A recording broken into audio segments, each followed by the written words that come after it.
Yo, what's up guys? We got the E7 wireless headphones right here. These are obviously Bluetooth headphones. It has 30-hour battery life. Let's unbox this thing and see what we got inside the E7 wireless headphones right now. Let's go unbox. Oh yeah.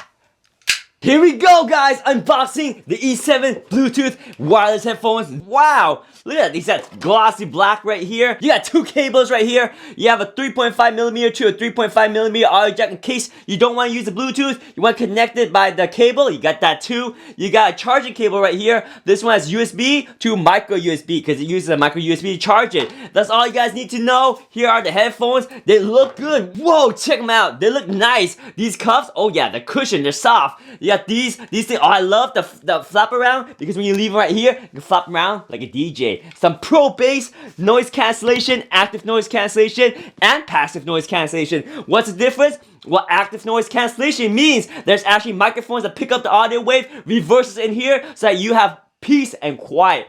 Also has passive noise cancellation because these cuffs here, these ear muffs, they're actually ear muffs. They block outside noise so you can get really absorbed in the music. Plus they have some really crazy bass. Again, that was a quick unboxing of the E7 wireless active noise cancellation headphones right here. Yo, they look good. Check it out. Now you got the beat going. Yeah.